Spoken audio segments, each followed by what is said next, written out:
And it really has to do with prayer, and it has to do with bringing our problems to God and just being able to bring it and live and bring them there and leave them there, right? And that's hard for us to do. So I think we need to be reminded of that from time to time. And we was talking in Sunday school about Hezekiah, where he had to get to a point, and God brought him to that point of being able to just turn things over to God, because he got his back against the wall. He really didn't have a choice, but it would have been so much better for him and the children of Israel if he would have done that a whole lot sooner. But I do that sometimes myself. There's times when I just keep trying to figure it out, keep trying to do it my way, think I know the plan, and I just can't bring it to God and just leave it there. And but there comes a point in some of these situations where when I get myself in a corner and I realize my plan's not working, then it becomes a little bit easier for me to turn it over to God, and I think sometimes it's out of desperation. But anyway, so where we're going to come to today, I'm going to start, we're going to be in John chapter 2, and we're going to talk about the first miracle that Jesus did. But let me kind of set the stage. So in John chapter 1, we know that the part we'll get to here is that John the Baptist, which was the forerunner of Jesus Christ, he was prophesied back in Isaiah and also in Malachi that he would come and he would pave the way, or I shouldn't say pave the way, but he would start announcing and proclaiming that Christ is coming, and he would start preaching a message of repentance. And he was baptizing, and we see that he was down in Bethany beyond the Jordan. So if you kind of picture, if I can do it this way. So let's say this is Israel, and of course it's not shaped exactly like this. But the Sea of Galilee would be over here, and then the Jordan River runs down, and Bethany of Galilee is over here. Now Cana is up over here, so remember that. So Jesus, he was actually from Galilee, and he went down to where John was baptizing, down to Bethany beyond the Jordan. That's how it's referred to. And he asked John to baptize him. Remember that? So I'm not going to get into all that, but just kind of setting the stage here. So Jesus is down in Bethany, and everything transpires there, and it actually looked like he was there maybe a couple days, and he leaves there, and he's going back to Cana. Now, it's about a 2 to 3 day walk, and he's going back to Cana for a wedding. And it's kind of funny because you'll see why in a minute. I think Jesus knew these people really well. I mean, after all, he was invited to the wedding, but it's in his homeland, home area. We see that because of who was there and the fact that he was invited, he knew these people. Now, weddings could be, a week long, the festival. What's interesting about this, though, it seems almost like, remember with Lazarus, when they come to him, Jesus just didn't get in a hurry. And it seemed like, it was like, Jesus, if you would have just came sooner, you could have done something about this. Well, Jesus is headed to this wedding, but there was Andrew, and he was a disciple of John, so he ended up, John pointed out to Andrew that Jesus was the Messiah, so Andrew follows him. It tells us Andrew goes and gets Simon, and he becomes a disciple, and then as Jesus walks up, he's walking all the way up here by the Sea of Galilee and kind of around, he runs across Philip and then Nathaniel. So Jesus is picking up disciples on the way. He's recruiting, right? He's out sharing the word and on the way to the wedding. Now, by the time Jesus gets there, and it says on the third day, so we don't know if it was the third day of the wedding, or if it was the third day after he had left, or what the deal is, but I'd rather think that it was probably, possibly even the last day of this probably week-long festival. And the reason I think that is because they had ran out of wine. You remember that? So we're going to pick up the reading there. So in John chapter 2, verses 1 through 11. On the third day, there was a wedding in Cana of Galilee, and the mother of Jesus was there. And both Jesus and his disciples were invited to the wedding. When the wine ran out, the mother of Jesus said to him, "They have no wine." And Jesus said to her, "Woman, what does that have to do with us? My hour has not yet come." His mother said to the servants, "Whatever you say, or whatever he says to you, do it." Now there were 6 stone water pots set there for the Jewish custom of purification, containing 20 to 30 gallons each. Jesus said to them, "Fill the water pots with water." So they filled them up to the brim. And he said to them, "Draw some out now and take it to the head waiter." So they took it to him. When the head waiter tasted the water, which had become wine, he did not know where it came from, but the servants who had drawn the water knew. The head waiter called the bridegroom and said to him, "Every man serves the good wine first, and when the people have drunk freely, then he serves the poorer wine. But you have kept the good wine until now." This beginning of his signs Jesus did in Cana of Galilee, and manifested his glory, and his disciples believed in him. So again, this wedding was a big deal, like just big festivals. Have you guys, some of the other countries, I mean, we make big deals out of weddings, right? I used to video a lot of weddings. Way back in the day, they told me the average wedding was $30,000. I was like, well, it's not my average, but anyway. But weddings are a big deal here, but in some countries, they're huge. In Grenada, when we were there, people would live together forever because they had to wait until they could get enough money to throw this big, huge wedding feast. So it became a problem when they would get saved. They felt like they were going to get married. They would sometimes wait beyond probably what God had wanted them to do, so that they could raise all this money because they had to feed everybody in the community. And when there's free food, people show up, right? So we see that Jesus' mother was there, and Jesus and his disciples were all invited. I'm assuming because of that, and because of the concern that Jesus' mother, Mary, had for the situation, that they knew these people quite well. I'm guessing this was probably even speculated that this probably was a relative. And either that or Mary just liked to get involved in other people's business, right? But I don't think that was probably the case. I think she was genuinely concerned. But notice what she did. When she had a problem, when she seen that there was a problem, who did she turn to first? She turned to Jesus first. I think that's a lesson for us. She immediately knew that bringing the problem to Jesus was the answer. Now here's the thing. I don't think she knew how Jesus was going to fix it. I really don't think she even cared how Jesus was going to fix it. I think she just believed that Jesus could and that Jesus would fix the problem. So we notice the request here. Notice how she did this request. She just simply came to Jesus and told him what was going on. Plain and simple, right? Sometimes we overthink things, we overcomplicate it. She didn't tell him how to answer the request. She just brought that problem to Jesus, told him, and simply left it there. And I love that. I think this is an example for us. We just need to simply pray a simple prayer and lay the problem at Jesus' feet and just trust him with it. Trusting that he knows best. Not only that he knows best, but that he actually has the ability to do something about it. And then there comes the thing of actually having faith that he's going to do something about it, right? And sometimes what we think is best isn't always best.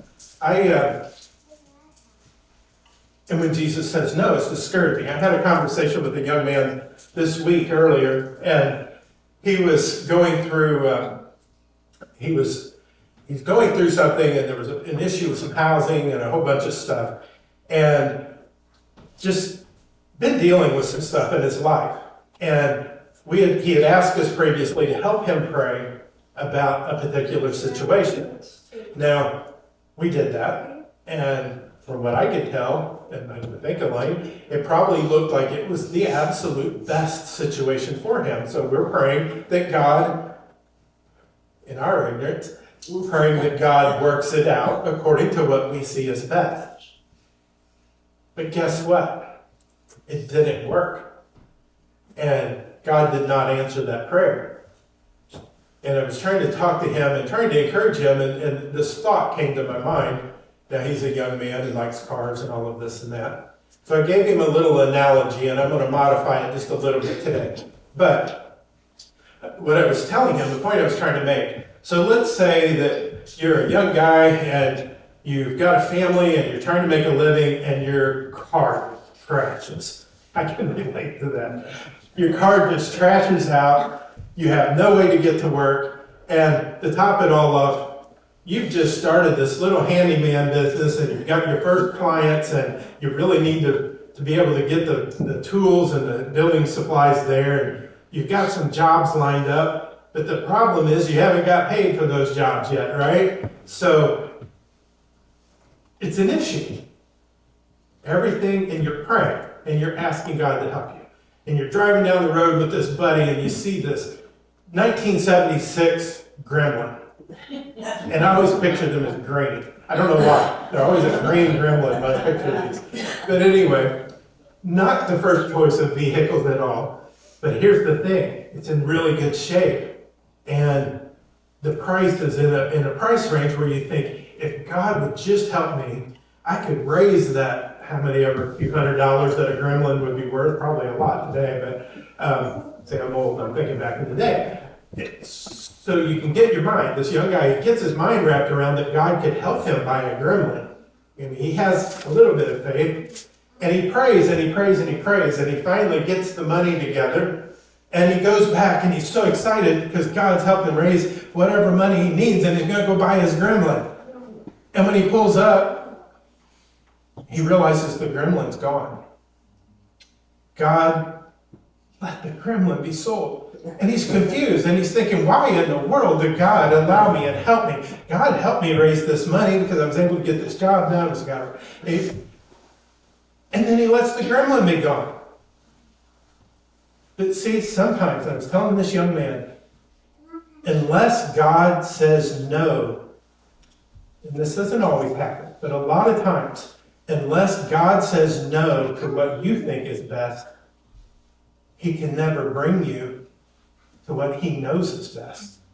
Does that make sense? Let me say that again. Unless God tells you no to what you think is best, he can never take you and bring you to what he knows is best. So let's picture this a little bit farther. The young man goes home, he's discouraged. But as he's going home and his buddy's giving him the ride, what he didn't know, that God knew, was there's this little old lady that her husband passed away a few years ago, and he had like a 2005 F-150 that's just nice with low mileage sitting in the garage, and he was a carpenter, and she has finally come to terms with selling that F-150. And she's willing to help him out and sell it to him for the same price as what the Gremlin was. Now, that's just a story. It's fake. But you get my point? Until God, unless God says no to what we think we absolutely have to have and what we want, then we'll never get to what God really has. So trusting God is imperative. And it's kind of interesting as I was thinking about that analogy. I got to tell you, this has nothing to do with turning water to wine, but and back in 82 or 83, and because you think, well, that's a far-fetched story, but this didn't happen, F-150, so it just set in bars. Well, in 1982 or 83, I was a junior or senior, had an old teacher at school, and she had a 1953 Ford that was absolutely perfect sitting in her garage, except that in 1978, she was driving it every day, had low miles on it. In 1978, she pulled it into her garage and just caught actually it was the right-hand side, but caught the back fender just a little bit, put some scratches in it. Her husband was alive at the time, and he said, you don't need to be driving that. So he went and bought her a brand new car, and that 53 Ford sat in that garage and became a workbench and became a storage shelf, and eventually that garage is just full of stuff piled over top of that car. Well, it just so happened that this teacher liked me. I don't know why. Most of them didn't, but I asked her, I said, would you sell it? And she goes, well, I wasn't going to for a long time. She goes, but I think I'm ready to sell it. She goes, but not only that, she knew I didn't have any money. She goes, not only that, but my garage is just full of stuff that would have to be cleaned out. And she said, would you come and clean that garage out? I said, oh yeah, I would love to. And she goes, if you'll come and clean that garage out, I'll sell you that car for $50. Oh, wow. So I bought that 53 Ford for cleaning out the garage and was able to come up with the $50. It was great. It'd been sitting there from 78 to 53. I went there, started right up. I think I had to put a battery in it. Started right up and primed the carburetor, but the clutch was stuck. And I'm thinking, oh boy, well, my dad knows a lot about cars. He said, no. He goes, that's fine. Just let's back it out here on the street, start it up. You put the clutch in, actually, I don't know if we can start it. And he just bumped into the back bumper with his truck, and it popped that clutch free, and I drove the thing home. That car ran so smooth. I'm way off course. That car ran so smooth, you couldn't hear it running, and you could balance a nickel on the top of that flathead while the car was running on edge. You balance the nickel, it ran so smooth. So my analogy's not that far off. Anyway, wow. Sorry for that little rabbit trail, but you can see these things that are important to a young guy. So we look at the response. What did Jesus do when Mary just simply came to him and said, they're out of wine. They got a problem going here. Well, the first thing he said didn't sound all that nice. And Jesus said to her, woman, what does that have to do with us? My hour has not yet come. First of all, I want us to notice that when he addressed her this way, as just saying woman, that's not necessarily, that was just a common, simple address back then. So it was not him being rude or being disrespectful to his mother in any way. And he went on and said, what does your concern have to do with us? Well, Mary knew who Jesus was. And this is the way I picture this, because I'm a parent. Mary knew who Jesus was, and perhaps she thought that this was going to be the perfect time to show everybody and all of her friends who Jesus really is. Because I don't know about you, but like even the other day, last Sunday, when my daughter and grandkids came up and sang a song, to me, that's beautiful. That's beautiful. And I like for them to do that. I like to see that. And I even sometimes like to show them off sometimes, maybe. At least she thinks so. But I'm guessing Mary was a normal parent, right? She's human. She's not some super woman by any means. And she knew all of these years that Jesus is God. He can do these miracles. But Jesus has not been doing this stuff, right? But she knows he can. And I'm thinking that she's there and thinking, wow, because they estimate, with the amount of wine that was there, it could have been, in the thousands of people that would eventually come through that festival. And she's thinking, what better time than right here, right now, that my son could reveal that he is God and he can do this miracle and impress everybody. But evidently, Jesus did not think this was his time, because he gently rebuked her, actually, saying, what does your concern have to do with us? And then we look at the answer. Even though that Jesus was a little put off, I think, there by the request, we look at the answer. Even when Jesus answered her that way, Mary's faith did not waver. And she told the servants to do whatever Jesus told them to do. I kind of like that picture of Jesus kind of answers her this way, and then she turns around, just completely ignoring what Jesus said. And said, just do whatever he tells you. I just kind of like that. So they must have had a lot of respect for Mary, because what Jesus told them to do was no small task. I mean, there were 6 of these jars. They hold, 20 to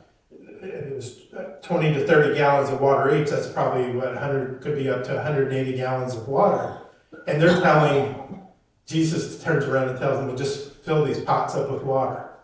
I don't know if they had to bring little buckets and fill them. I'm assuming, because I'm thinking a stone jar that size would be quite heavy. And then Jesus just told them to take a sample to the head waiter. And notice that they did this immediately. It wasn't like they argued. It's like, oh, I'm not taking that to him. You ever did? Because that's my response sometimes. No, Jesus, I'm not taking that water to the head waiter. I mean, that's going to be embarrassing. Oh, because they're asking for wine and I'm going to take them a glass of water? I'm not doing that. But see, they didn't do that. They had faith and they immediately obeyed. And the result of that is that the head waiter, when he tasted it, and we read through the rest of that, the head waiter was just blown away. Because the wine was so much better than what they had previously had. What they could do on their own, the best that they could do for this wedding, couldn't compare to what Jesus did. And how many times, when we try it on our own, the best that I can do is so far below what God can do. I need to learn to turn things over to him, because Jesus doesn't do things halfway, right? And we see that Jesus also did this miracle behind the scenes, so kind of reconciling this. He didn't necessarily want to reveal himself, but Jesus did this miracle in a way, and he knew how to do it in a way that he didn't really come out at that time and show everybody.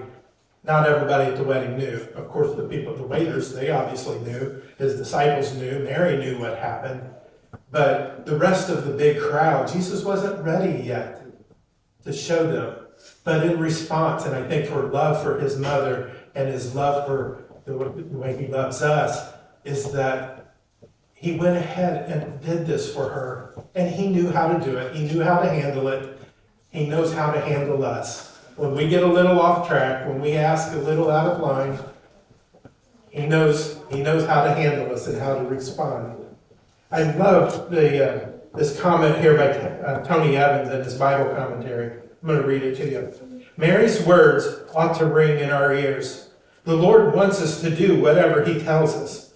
He often doesn't describe the path that he's taking us on. He doesn't explain how he intends to deal with our problems. He simply calls us to obey his revealed word. Only after we've obeyed will we have the opportunity to experience him at a deeper level. Obedience is the key. I harp on that all the time, right? Loving and obedience to Jesus Christ. But notice when we look at verse 11, the glory belongs to God.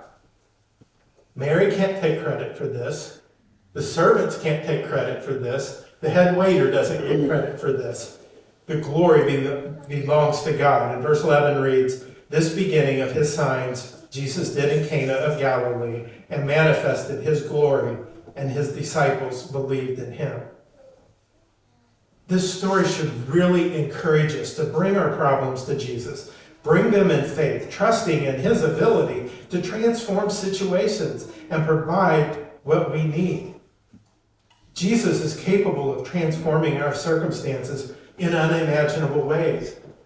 And I was preparing this, and I was thinking about you guys, and thinking about our situations that we have personally.